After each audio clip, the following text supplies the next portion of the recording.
ભગવાનનો ભગત ગરીબ હોય. રંકાપી હરેર ભક્તા નાવમાન્યા હિ કહરિચિત. ભગવાનનો ભગત એની ઉંમર નહીં જોવાની, એની બાહ્ય પરિસ્થિતિ નહીં જોવાની, ગરીબાઈ નહીં જોવાની.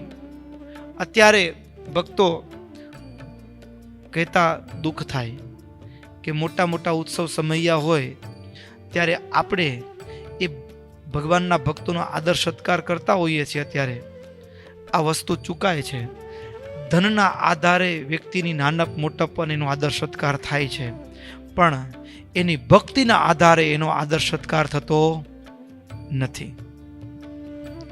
ધન આપનાર એ ભક્ત હૃદય જ છે એવું જરૂરી નથી.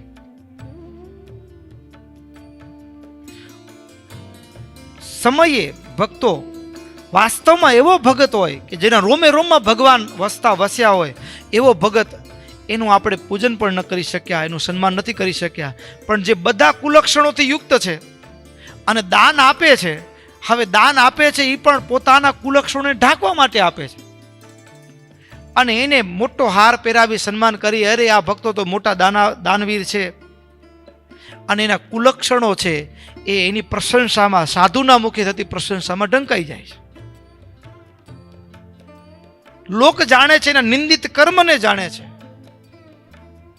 તો ભક્તો ભગવાનના ગરીબ ભગતની જે સેવા સત્કાર, એનું સન્માન થવું જોઈએ, એના બદલે આપણે ક્યાંક આવી ભૂલ તો નથી કરતા ને? મહારાજ કહે છે ભગવાનનો ભગત એ ગરીબ હોય, એ સૌની સાથે મોટા સમુદાયની અંદર ચાલતો હોય તો ધક્કા મૂકી કરતા હોઈએ, આમ ચાલો, આપણે એની અવહેલના કરતા હોઈએ ઘણી વખત. તો મહારાજ કહે છે ભગવાનના ભક્ત, ગરીબ ભક્તનું ક્યારે અપમાન ન કરો. કારણ શું? તો કે એ કદાચ આ ધનના યોગ્યથી આપણે એને ગરીબની માપદંડ કરીએ છીએ, પણ ભક્તો ગરીબાઈનો માપદંડ એ ધનથી નથી, ગરીબાઈનો માપદંડ એ ગુણોથી હોવો જોઈએ. શેનાથી હોવો જોઈએ? ગુણોથી. હજારો લાખો જન્મોની સાધના પછી જે ગુણો પ્રાપ્ત થાય, ભગવાનની ભક્તિ પ્રાપ્ત થતી હોય, જે ગુણોની કિંમત પૈસાઓ આપતા પણ જે ગુણ પ્રાપ્ત નથી થતા, એને કેમ ગરીબ કેવો? દુનિયાનો સૌથી શ્રેષ્ઠ કોઈ ધનાઢ્ય માણસ હોય તો એક ગુણવાન વ્યક્તિ છે. એક ગુણની સિદ્ધિ માટે ભક્તો જન્મો ખપી જાય છે,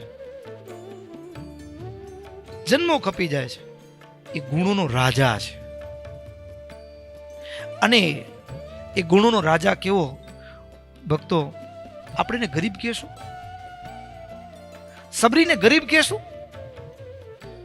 કે જેની ડેરીએ, જેની ઝૂંપડીએ અનંત કોટી બ્રહ્માંડનો નિયંતા એના આટા ફેરા છે, એને ગરીબ કહેવાય? અરે દુનિયાનો એક મંત્રી જેના ઘરે આવે ને, હા એમ કહેવાય કે એને લોટરી લાગી. અનંત કોટી બ્રહ્માંડનો નિયંતા એમના જેને ત્યાં અખંડ આવન જાવન રહે છે, એને ગરીબ કેમ કહેવાય? એટલે ભક્તો ધનથી ગરીબ નહીં માનવાનું ક્યારે. ગરીબાઈ એ ધનથી નહીં. મહારાજ કહે છે રંકાપી હરેર ભક્તા નાવમાન્યા હિ કરીચિત અવમાના તાદૃશાનામ ભવત્યેવ મહદ ભયમ. ભગવાનના ગરીબ ભક્તનો અનાદર થઈ જાય ને તો ભક્તો બહુ મોટું નુકસાન થાય છે. સાહુકારનો અનાદર થાય ને તો પૈસા ના આવે સંસ્થામાં, કદાચ દાનની આવક ઓછી થઈ જાય. શું થાય? વધી વધીને દાનની આવક ઓછી થાય.